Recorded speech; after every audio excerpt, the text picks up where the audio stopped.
कभी लगता है ना कि पढ़ाई मेरे दुश्मन है, कितने भी घंटे पढ़ो फिर भी याद नहीं रहता कुछ भी, और एग्ज़ाम वाले दिन सब भूल जाते हैं और फिर मिलते हैं रिज़ल्ट में वही एवरेज नंबर। तो सवाल ये है कि क्या मैं गलत पढ़ रहा हूँ? और जवाब अगर हाँ है तो गलती ये नहीं है कि तुम कम पढ़ रहे हो, गलती ये है कि तुम स्मार्टली नहीं पढ़ रहे हो। और अगर आज इस वीडियो में मैं बात करूँगी कि कैसे आप स्मार्टली पढ़ाई कर सकते हो, not in the hard way. तो चलो स्टार्ट करते हैं वीडियो। एंड सबसे पहले समझते हैं कि दोनों में डिफरेंस क्या है, हार्ड वर्क और स्मार्ट वर्क में। तो जो हार्ड वर्कर होता है ना, वो 10 घंटे पढ़ता है बिना प्लानिंग के, हर टॉपिक को इक्वल इम्पोर्टेंस देता है। और स्मार्ट वर्कर क्या होता है, जो सिर्फ 5 घंटे पढ़ता है लेकिन सही तरीके से, सही टेक्निक के साथ, और फोकस करता है इंपॉर्टेंट टॉपिक्स पे। स्मार्ट का मतलब ये नहीं है कि आप कम एफर्ट्स लगा रहे हो, स्मार्ट का मतलब है कि आप सही डायरेक्शन में एफर्ट्स लगा रहे हो। अगर चलो मान लेते हैं कि 2 स्टूडेंट्स हैं, ए और बी।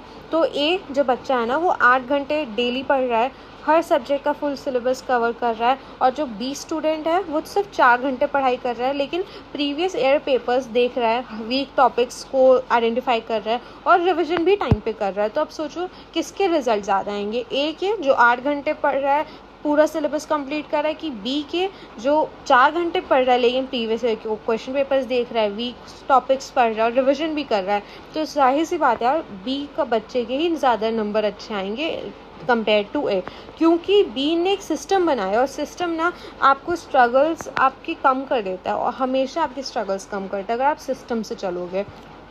तो अब देखो, हम स्टूडेंट्स ना क्या करते हैं कि सबसे पहले नया पेन, नई डायरी ले आते हैं, फिर डिसाइड करते हैं कि मैं रोज़ 10 घंटे पढ़ूंगा, जो पॉसिबल ही नहीं है, और जो मुझे नहीं लगता कभी कोई ऐसा करता होगा कि 10 घंटे पढ़ता होगा, लेकिन हम लोग डिसाइड कर लेते हैं पहले ही। फिर व्हाट्सएप पे किसी का टाइम टेबल का स्टेटस देख के उसको कॉपी कर लेते हैं, फिर 1-2 मोटिवेशनल वीडियोज़ देखते हैं और बस फिर सो जाते हैं। तो ये सब हार्ड वर्क का इल्यूजन है। इल्यूजन मतलब कि ये धोखा है। तो स्मार्ट वर्क कुछ और ही कहता है। स्मार्ट वर्क का मतलब होता है कि स्मार्ट स्टडी का मतलब होता है कि आप सबसे पहले कि क्या पढ़ना है उसको आपको क्लियर होना चाहिए कि आपको क्या पढ़ना है। दूसरा कि कैसे पढ़ना है, उसकी टेक्निक्स आनी चाहिए। फिर तीसरा कि कब पढ़ना है, एक टाइम का बेस्ट यूज़ करना आना चाहिए। तो ये तीन चीज़ें भी कंट्रोल में आ गई ना, तो तुम्हारा काम बन गया। तुम स्मार्ट स्टडी कर सकते हो कि क्या पढ़ना है, कैसे पढ़ना और कब पढ़ना है, इन 3 चीज़ों की वजह से सिर्फ। तो तुमने कभी नोटिस किया है क्या कि क्लास के जो टॉपर होता है ना, टॉपर बच्चा, वो हमेशा नहीं पढ़ता है। क्यों नहीं पढ़ता है? और लेकिन जब भी वो पढ़ता है, तुम ये चीज़ देखना, जब भी वो पढ़ता है ना तो वो पूरे फोकस के साथ पढ़ता है, वो डिस्ट्रैक्ट नहीं होता है, रिविजन मिस नहीं करता है, शॉर्ट नोट्स हमेशा बना के रखेगा, और वो प्रीवियस ईयर पेपर्स को भी इम्पोर्टेंस से समझता है, सही से समझता है।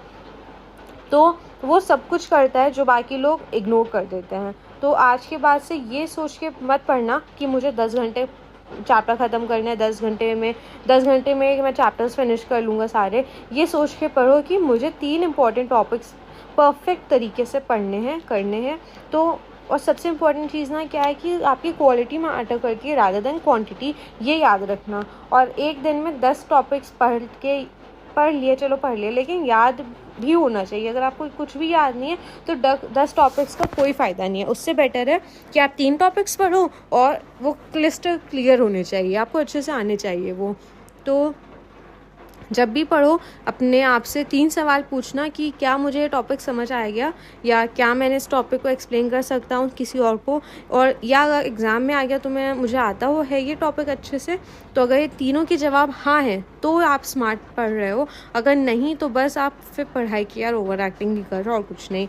तो देखो, मैं ये नहीं कह रही कि हार्डवर्क गलत है, लेकिन बिना सोचे समझे ना कि की गई पढ़ाई ना वो हार्ड वर्क है, लेकिन थकान देगी और रिज़ल्ट तो बिल्कुल ही नहीं देगी। तो इस बार पढ़ाई का प्लान बनाना ना तो स्मार्टली बनाना। टाइम कम है, सिलेबस ज़्यादा है, तो हर सेकंड इम्पॉर्टेंट होता है, और तुम कर सकते हो अगर तुम स्मार्टली करोगे। अगर ये वीडियो थोड़ा भी हेल्पफुल लगा हो ना तो लाइक ज़रूर करना और कमेंट में बताना कि तुम्हारा सबसे बड़ा स्ट्रगल क्या है स्टडीज़ में। मिलते हैं नेक्स्ट वीडियो में एक नए टॉपिक के साथ।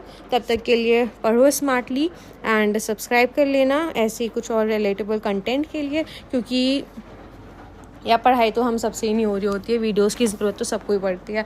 तो चलो सब्सक्राइब कर लेना।